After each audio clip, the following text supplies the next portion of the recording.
ശബരിമല യുവതീ പ്രവേശന വിധിക്കെതിരായ പുനഃപരിശോധന ഹർജികൾ ഇന്ന് കോടതി പരിഗണിക്കുകയാണ്. ആ വാർത്തകളിലേക്ക് തന്നെ ആദ്യം പോകാം. അന്നും ഇന്നും എന്നും ഭക്തർക്കൊപ്പം.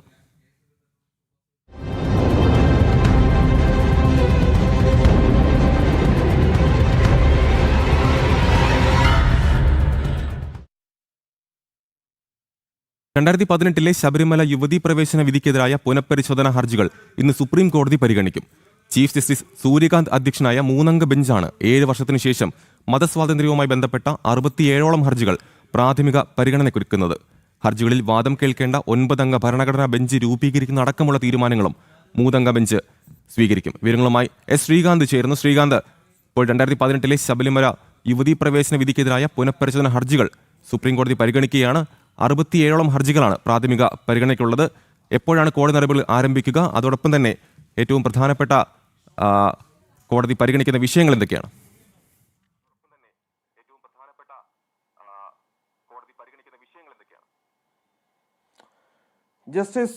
ചീഫ് ജസ്റ്റിസ് സൂര്യകാന്ത് അധ്യക്ഷനായ 3-അംഗ ബെഞ്ചാണ് ഈ ഹർജി ഇന്ന് പരിഗണിക്കാൻ പോകുന്നത്. 67ഓളം ഹർജികൾ ഇതിൽ ഉൾപ്പെട്ടിട്ടുണ്ട് എന്നതാണ് പ്രത്യേകത. പുനഃപരിശോധനാ ഹർജികളാണ്. അതിൽ ശബരിമലയുമായി ബന്ധപ്പെട്ടതാണ് ഏതാണ്ട് 60-ലധികം ഉള്ളത്. പിന്നീട് ദാവൂദി ബോറ വിഭാഗവുമായി ബന്ധപ്പെട്ടതും ഒപ്പം തന്നെ പാഴ്സി സമുദായവുമായി ബന്ധപ്പെട്ടതുമായ ഹർജികളുണ്ട്. മുസ്ലിം സ്ത്രീകളുടെ മസ്ജിദ് പ്രവേശനവുമായി ബന്ധപ്പെട്ട മറ്റ് ഹർജികളും ഇതിനൊപ്പം ഉണ്ട് എന്നതാണ് പ്രത്യേകത. ആദ്യത്തെ കേസായി തന്നെ കോടതി ഇത് പരിഗണിക്കും. 10:30 കോടതിക്ക് മുമ്പാകെ ഈ കേസ് എത്തും എന്നാണ് മനസ്സിലാക്കുന്നതും. ഇന്ന് പ്രധാനമായും ഉണ്ടാവുക ഈ 9-അംഗ ഭരണഘടനാ ബെഞ്ചിന്റെ രൂപീകരണവും രണ്ടാമതായി എന്നു മുതൽ ഈ കേസ് കേട്ടു തുടങ്ങണം എന്നുള്ള കാര്യങ്ങളിലുമായിരിക്കും. സ്വാഭാവികമായും ഈ കക്ഷികൾക്ക് ഈ 9-അംഗ ഭരണഘടനാ ബെഞ്ചിന് മുൻപാകെ തങ്ങളുടെ വാദങ്ങൾ സത്യവാങ്മൂലമായോ അല്ലെങ്കിൽ എഴുതിയോ നൽകാനുള്ള അവസരവും ഉണ്ടാകും. അതൊക്കെ തന്നെ പിന്നീടായിരിക്കും. ഇന്നതിൻ്റെ സാങ്കേതിക നടപടിക്രമങ്ങൾ പൂർത്തിയാക്കാൻ ആണ് സാധ്യത. ഏതെങ്കിലും തരത്തിൽ കേസിന്റെ മെറിറ്റിലേക്ക് 3-അംഗ ബെഞ്ച് കടക്കാനുള്ള സാധ്യത ഈ ഘട്ടത്തിൽ കാണുന്നതുമില്ല. ശ്രീകാന്ത്, അതോടൊപ്പം തന്നെ നമ്മൾ പരിശോധിക്കേണ്ട കാര്യമുണ്ട്. 2018 നാഴികലായ ഒരു വിധിക്ക് പിന്നാലെയാണ് ഇത്തരത്തിലൊരു പുനഃപരിശോധന ഹർജിയൊക്കെ വന്നത്. അന്ന് 2018 സെപ്റ്റംബർ 28 എല്ലാ പ്രായത്തിലുള്ള സ്ത്രീകൾക്കും ശബരിമലയിൽ പ്രവേശനം അനുവദിച്ച് സുപ്രീം കോടതിയുടെ ഭരണഘടനാ ബെഞ്ച് ഒരു വിധി പ്രസ്താവിക്കുന്നത്. അതിന് പിന്നാലെ ഇപ്പോൾ ആ ഒരു ബെഞ്ചിൽ 5-അംഗ ബെഞ്ചിൽ ജസ്റ്റിസ് ഇന്ദു മൽഹോത്ര മാത്രമാണ് വിധിയോട് വിയോജിച്ചത്. മതവിശ്വാസികളിൽ കോടതി ഇടപെടരുത് എന്നായിരുന്നു അവരുടെ നിലപാട്. അതോടൊപ്പം തന്നെ ഇപ്പോൾ വീണ്ടും ഒരു പുനഃപരിശോധന ഹർജികൾ പരിഗണിക്കുമ്പോൾ ആ ഒരു ഘട്ടത്തിൽ ഒരു പ്രധാന വിഷയങ്ങളിലുള്ളത് സ്ത്രീ പ്രവേശന വിധി പുനഃപരിശോധിക്കണമെന്ന റിവ്യൂ ഹർജിയോടൊപ്പം മതസ്വാതന്ത്ര്യവും ലിംഗസമത്വവും തമ്മിലുള്ള ഭരണഘടനാപരമായ തർക്കങ്ങൾ അടക്കമുള്ള വിഷയങ്ങളും പരിഗണിക്കുന്നു അല്ലേ?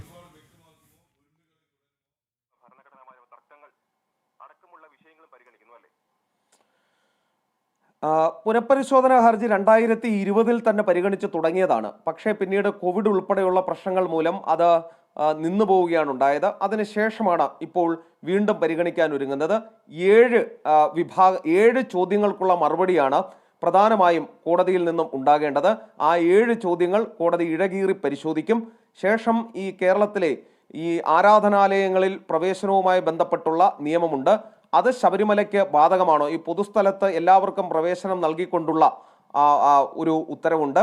അത് ശബരിമലയ്ക്ക് കൂടി ബാധകമാണോ എന്നതടക്കം കോടതി പരിശോധിക്കുകയും ചെയ്യും. അതായത് 7 ചോദ്യങ്ങൾ കോടതിയുടെ മുമ്പിലുണ്ട്. ആ 7 ചോദ്യങ്ങൾ ഭരണഘടനാ ബെഞ്ച് പരിശോധിച്ച ശേഷമാകും വിധി പറയാൻ പോകുന്നത്. ശബരിമലയ്ക്ക് മാത്രമല്ല, മറ്റ് ഞാൻ ഈ പറഞ്ഞ ദാവൂദി ബോറ വിഭാഗം, പാഴ്സി വിഭാഗം, മുസ്ലിം സ്ത്രീകളുടെ മസ്ജിദ് പ്രവേശനം എന്നിവയടക്കമുള്ള കാര്യങ്ങൾ കോടതിയുടെ പരിഗണനയിലേക്ക് എത്തുന്നുണ്ട്.